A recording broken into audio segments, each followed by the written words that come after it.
Hello everybody, I'm Jimmy Fantastic and this is my Black Orc guide. So they're a funny team, Black Orcs, right? They're a new team with the new edition. I say new, 4 years ago in the box set. They're a bit like Lizard Men minus 22 movement, which sounds bad, doesn't it? But they do have redeeming factors. They play slightly differently because they're forced to, because they've got minus 22 movement. But they do have some good things, positive things going for them. The natural comparison is with Lizard Men, right? I'm not just being derogatory to Black Orcs here. Sorry, any Black Orc fans.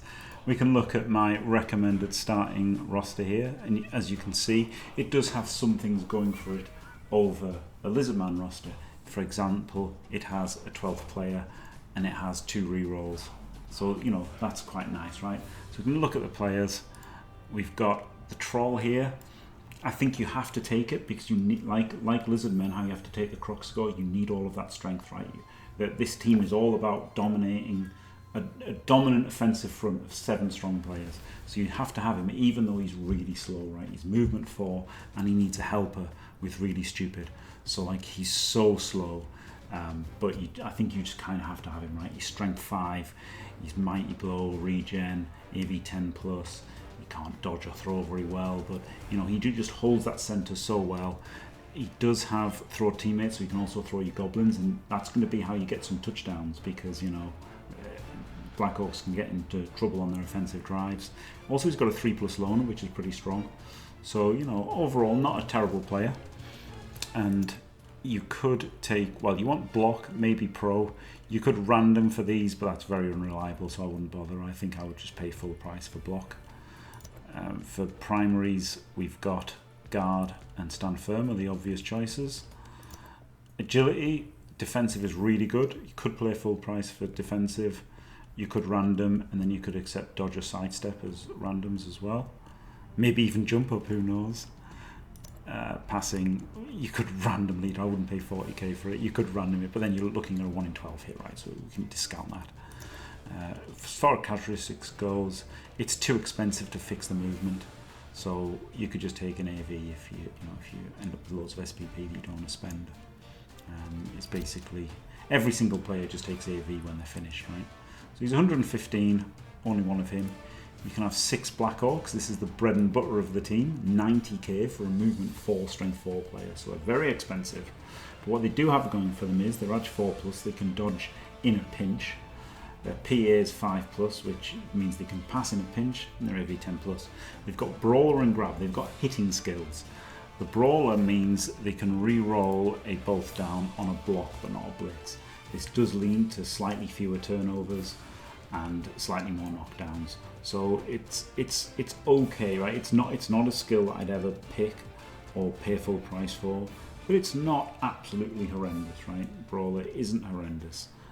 It's okay to have for essentially not much. Same with Grab. Grab is actually really good with having 6 of them.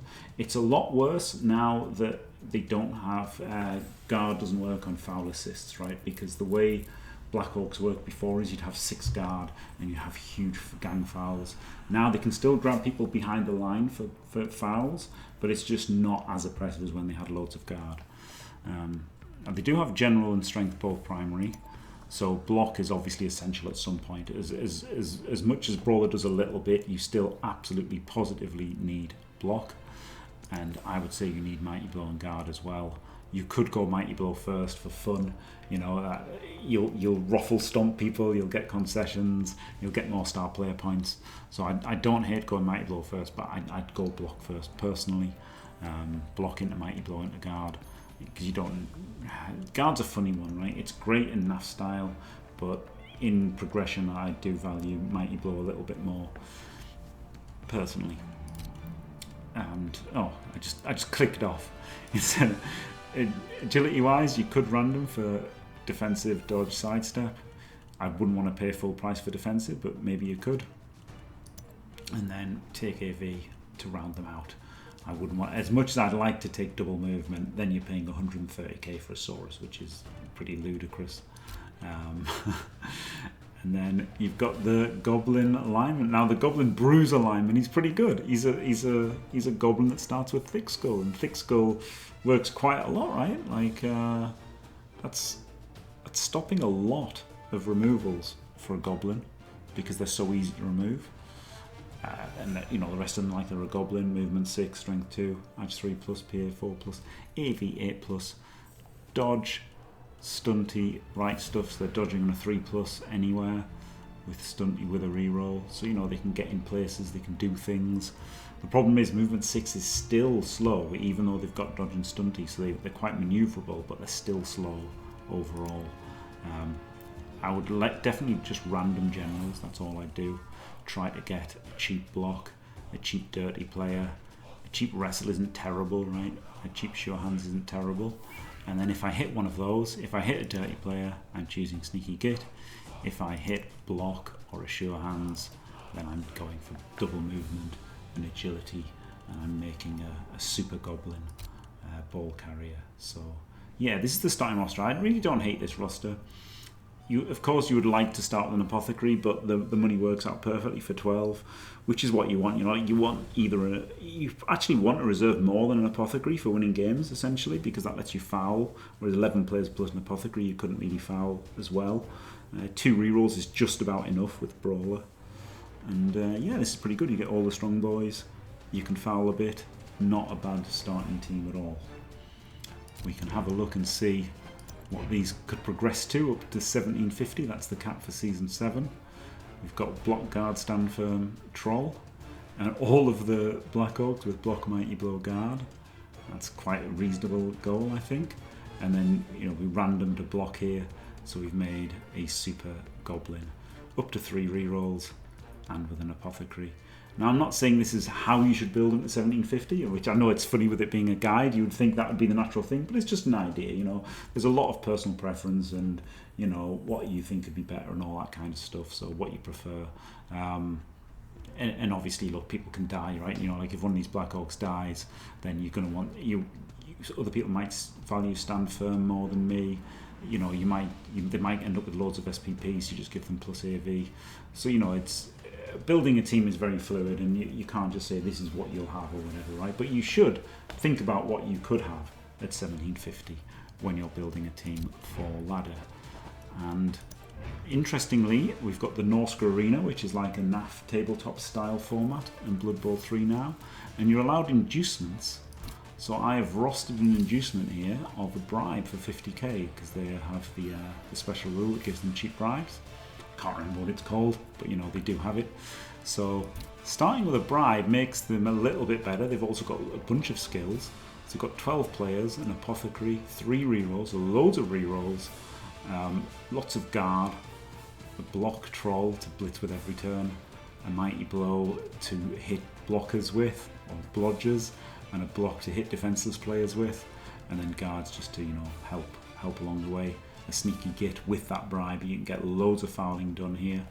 So I don't think this is a terrible roster, honestly, for that. Yeah, yeah, that's what I'd say is my arena roster. I'll expand that in a follow-up video, which will go into a little bit more detail. And you know, there's not too much to this video because, you know, Black Orcs, there's only 3 kinds of players. But yeah, they're pretty fun, you know, interesting team. Okay, let's have a look at the inducements for Black Orcs. Kegs aren't that bad because you really don't want Black Orcs being knocked out, or your troll. Of course, your goblins having thick skull won't get knocked out quite as much, but they'll still get knocked out a fair amount as well, so they're okay. Apo is kind of okay, but it's expensive. Team training's expensive. Wizard is good, but you don't get that much out of it. You only take the assistant coaches if you've got a, you know, spare 20 or 40. But bribes for 50k are really good. You want to get as many bribes as possible usually. Maybe like 2 bribes, 1 keg. But yeah, bribes are fantastic for 50k. Also for 80k you get the biased referee, so you get a discount on that. That's really nice for 80 as well. So there you go to normal inducements. When we look at stars, we've got quite a few stars. And quite a few of them are banned. Unfortunately, the best one is Boba Dribblesnot. He is not allowed because he's a megastar. and Morgan Thorg is also a megastar. So if you were down loads of TV, Morg was incredible. Any amount Bomber was unbelievable for his TV cost. They are banned this season. Ripper's pretty decent, right? More strength is good. 250 is pretty pricey though, and you're going to want Varag. Usually, I think if you've got the choice, you'll take Varag. I think, but he's really strong. He's got grab, and he's better for the one turn because he doesn't have really stupid. He can help your other trolls as well, so you can have a lineup of Ripper helping your troll, which is good. Really helps your other troll. And Fungus, he seems okay, but I've never used him honestly. Black Gobble's too expensive for me. Wouldn't think about him. Madcap Mig seems really expensive as well for what you get, so I wouldn't consider him. Maybe I'm wrong, and I wouldn't consider Helmet Wolf either because souls are bad. So there you go. That concludes the Black Orc guide. Thanks for watching, everybody. Don't forget to leave a like and subscribe, and stay fantastic.